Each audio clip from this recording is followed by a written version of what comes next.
diagram of the DMA controller, wherein we saw the basics, or we have come across the basics about the DMA controller in the last session. So let me quickly revise the basics of the DMA controller, which we have come across in the last session. What is the DMA controller? DMA, or the direct memory access controller, is an external device that controls the transfer of data between IO device and the memory without the involvement of the processor. This is the basic definition which we saw, and along with that we saw the features of the DMA controller. So it consists of 4 channels that can be utilized over 4 input output devices, and 16-bit address and the 14-bit count registers we are having, and each channel can be separately programmed, and it is capable of transferring 64 KB of the data, and the operating speeds are 250 Hz to 3 MHz, and it can be operated in master and the slave mode, and each and every channel is capable of performing the read transfer, write transfer, and the verify transfer. And this is an operation of the DMA controller, wherein the microprocessor and the peripheral device and the memory is involved along with the DMA controller, by issuing the various signals like hold acknowledgement, HRQ, and HLDA, and the DMA request, and the IO read, IO write, and memory read and the memory write. So by issuing all these signals, the DMA controller is able to perform the data transmission with respect to the memory and the peripheral device, wherein I discussed all these concepts in my last session about the basics of the DMA controller. And today I am going to discuss about the complete pinout of the 8257, wherein it consists of 40 pins, and the 40 pins are divided into multiple groups. So first we'll start with the data lines, wherein the DMA controller is having the 8 data lines which are used for carrying the data. So D0 to D7, and along with that it is having A0 to A3 and A4 to A7, lower order and the higher order address lines we are having. So here the lower order address lines and the higher order address lines together we are calling them an address bus, and D0 to D7 we are calling them as an data bus. So data bus is responsible for transferring the data with the help of the D0 to D7. So D0 to D7 signals, and A0 to A3 is an 4 least significant lines which are bidirectional and tri-state signals. In the ideal cycle, they are inputs and used by the CPU to address the register to be loaded, read or write. So in the active cycle, they output the lower bits of the DMA for the DMA operation. Whereas in case of the A4 to A7 higher order lines, these are the unidirectional lines, provides the 4 bits of the address during the DMA service. So 4-bit address, we will see each and everything in detail about the lower order address and the higher order address lines in the block diagram, wherein it will fall under 2 typical blocks like read write control logic and control logic along with the mode set register. And the next, coming to the address strobe. So the signal is used to demultiplex higher byte address and data using external latch. So purely it will be taken care by the address enable and the address strobe along with the address lines. So if you want to separate data and the address, so at that time address enable also required.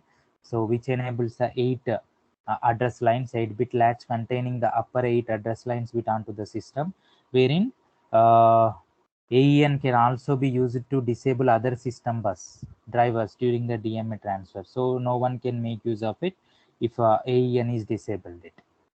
So to achieve more performance in the data transmission, it will do like that. So 8 address strobe and the address enable 8th and 9th pins of the DMA, and 2 pins 3 and 4 are used for performing an operations which are related to the memory read and the memory write. So wherein we will make use of this in the memory mapped IO. So internal movement of the data transmission takes place with respect to the registers and the memory locations, memory read and the memory write. And the next 2 pins, first and second pins, are used for performing an operations related to the input output read and the input output write operations. So purely if you want to read the data from IO devices, like input output read and input output write operations will be performed. first and second pin of the 8257 DMA controller. And the chip select, if you want to interface 8257 with the 8085 microprocessor, at that time we will make use of the chip select. It's a pin number 11. So the 8257 as an IO device during the idle cycle, this allows the CPU to communicate with 8257 pin diagram. And the next one is reset, wherein it is used to reset or clear the contents of all the registers which are available in the DMA controller, like mode set register, status register, address register, count register. Each and everything will be under control of the reset pin. So it will be used to clear the contents of the registers in the initial stages. And the next one is a ready signal. So this input is used to extend the memory read and write operations. If you want to perform an extended read and write operations during the data transmission, so at that time we will make use of the ready signal. And the next signal is the hold and hold acknowledgements. So hold request and the hold acknowledgement. So any valid DMA request causes 8257 to issue the HRQ signal. Once it is issuing the hold request, then DMA controller can take the control over all the buses like data bus, address bus, and the control bus. And the hold acknowledgement is confirmation given by the microprocessor to the DMA controller. You can take the charge over the buses. That's an hold acknowledgement. And apart from this, we are having 4 channels of the DMA controller: channel 0, channel 1, channel 2, channel 3. And each and every channel is consisting of DMA request and the DMA acknowledgement.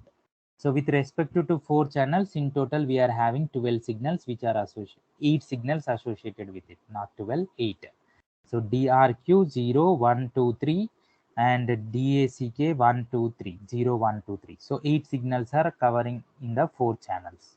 So request and the acknowledgements. So the DMA DREQ is used for serving the DMA service. So until the corresponding DACK acknowledge goes active. And acknowledgement is willingness. So it is ready to serve the request. And apart from this, we are having 2 more signals called terminal count and the mark. So the terminal count. So this is an active high signal. Terminal count pin number 36. DMA service. The TC output signal is activated at the end of the DMA service. When present cycle is at the last cycle for the current to data block. Once it is active in the last cycle, then it will be closed. The count will be closed and it is stopped, and no data transmission takes place. And the mark signal, where is it, is the pin number 5. This output notifies the selected peripheral that the current DMA cycle is the 128th cycle, since the previous mark output always occurs at the 128, which is the multiples of all data transmission. Okay, and the finally the 2 signals left over, those are the pin number 20 ground and the 31 is the VCC. So wherein which are used for providing the power supply and the ground reference to the DMA controller. This is the complete explanation and in detail explanation about the each and every signal or each and every pin in the 8257 40 pin DIP. In the next section, I am going to discuss about the block diagram of the DMA controller, the typical block diagram along with the registers, 8-bit and the 16-bit registers. Thank you.